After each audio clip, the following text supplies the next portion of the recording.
स्वभावचिन्मयानन्दं कृपापूर्णं जगत्पतिं हरिषड्वर्गजेतारं नित्यानन्दगुरुं भजे। स्वभावचिन्मयानन्दं कृपापूर्णं जगत्पतिं हरिषड्वर्गजेतारं नित्यानन्दगुरुं भजे। स्वभावचिन्मयानन्दं कृपापूर्णं जगत्पतिं हरिषड्वर्गजेतारं नित्यानन्दगुरुं भजे। स्वभावचिन्मयानन्दं कृपापूर्णं जगत्पतिं हरिषड्वर्गजेतारं नित्यानन्दगुरुं भजे। ईक्षणात्रयविध्वंसं गुणावस्थाविवर्जितं सर्वदेवं सर्वमदं नित्यानन्दगुरुं भजे। सदाशिवसमारम्भाम् शङ्कराचार्यमध्यमाम् अस्मदाचार्यपर्यन्तम् वन्दे गुरुपरम्पराम्।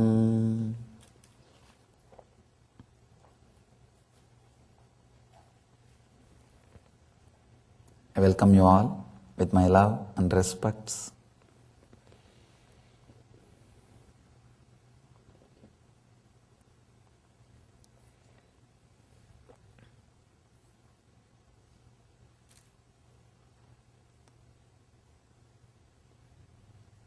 Let me start with the story of the Shiva Sutra.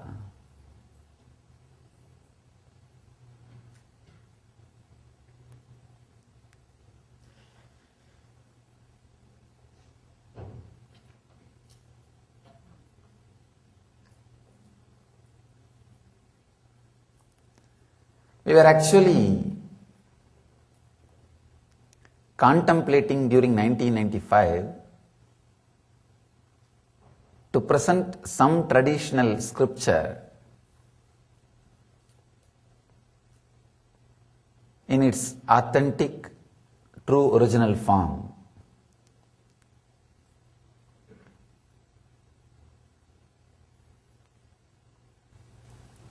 I was thinking whether it should be Upanishad, or it should be Gita, or it should be Yoga Sutra, or it should be Ashtavakra Gita, or Brahma Sutra.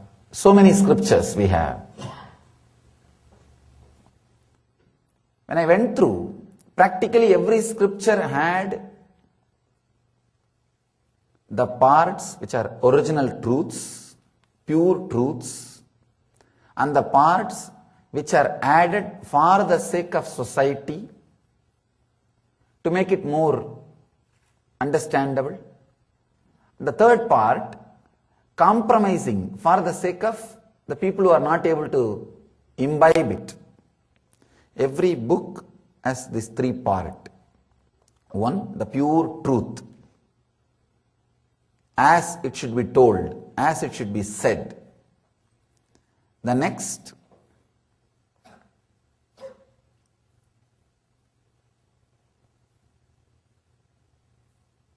for the sake of society.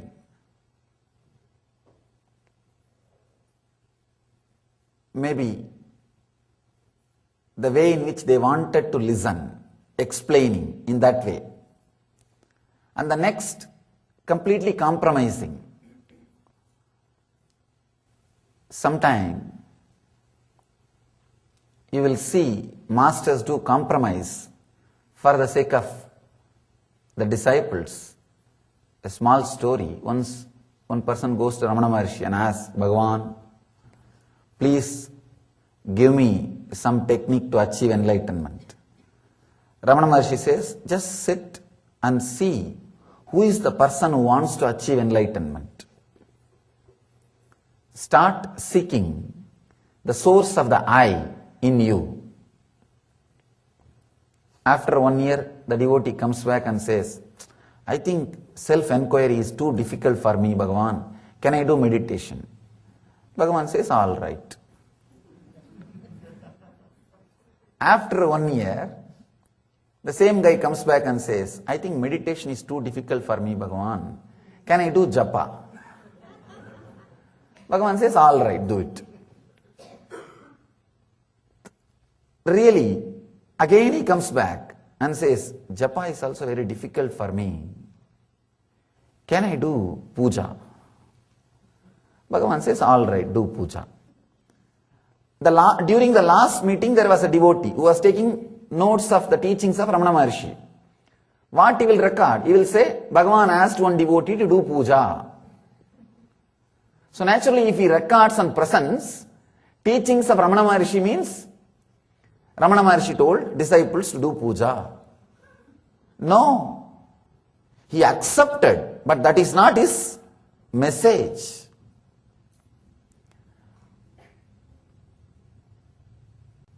Any scripture,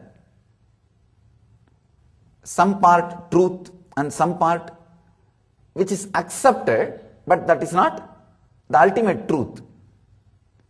And the other part, compromising. Because of the deep doubts of Arjuna, even Krishna has to compromise in few places. In few places, even Krishna has to compromise. Because Arjuna is asking again and again the same question. Same question. If you see the questions which Arjuna is asking, only the words are changed, but the doubt is same. Doubt remains the same. For example, you go to an enlightened person and ask, how an enlightened person will behave, how an enlightened person will live, please tell me.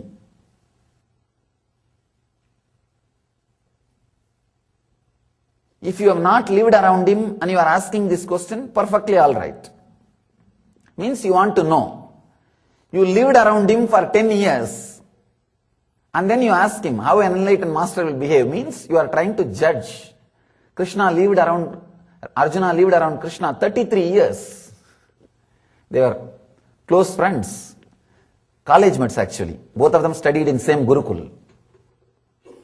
Now he is asking, tell me, how a Jivan Mukta, Sthita Prajna will be.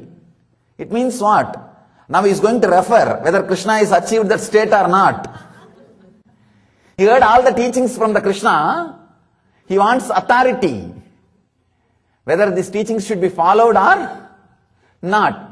A new person, somebody who comes today, if he asks me, how an enlightened person will behave, please tell me. It's perfectly all right. He's a new person, he is asking. But a disciple who lived around me 10 years, suddenly he is asking me one day, how an enlightened person will behave, please tell me, Swamiji. What it means? He is trying to corner me with my own words. Whatever word I utter, he can corner me. If I say enlightened person will be silent, he can corner me. If I say enlightened person will be speaking, he can corner me. Whatever scale you give, he can be cornered. So Krishna has to play with words. When you play with words, you have to compromise. Logic is too poor to express the truth. Sometimes, when you give the authority to logic, the truth is lost.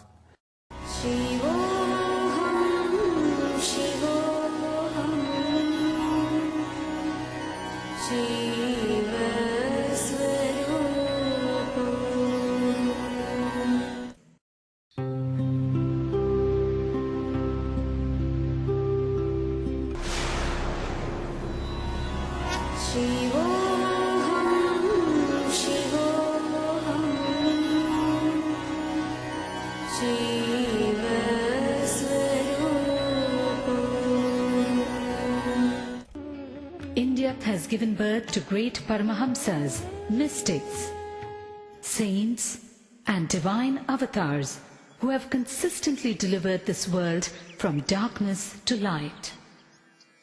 One such enlightened master, exuding divine grace, overwhelming compassion and unfathomable spiritual knowledge, all at a very young age, is Paramahamsa Nithyananda. Koti Surya Swarupinam Anandagandha Ishwaram Bhakta Hridaya Nivasinam Nithyanandam Namostude.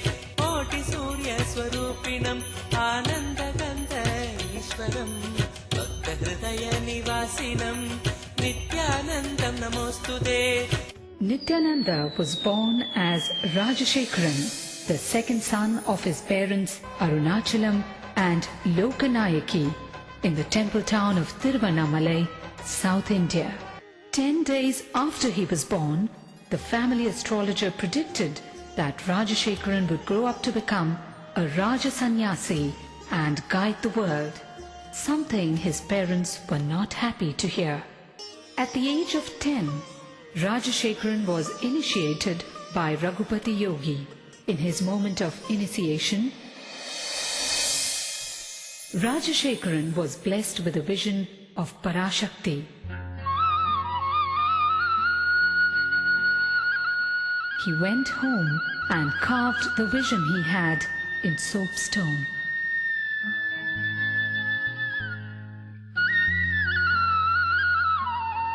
One day, Rajashekharan was found etching a complex shape on a copper foil.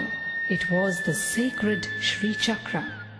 The Shri Chakra is believed to be a diagrammatic representation of the cosmos. Sri Ramana Maharishi, Sri Ramakrishna Paramahamsa and Sharada Devi were sources of inspiration for young Rajashekharan. At the age of 12, on the sacred day of Buddha Purnima, Rajashekharan had an intense encounter with the divine, an out-of-body experience that was to change the course of his life.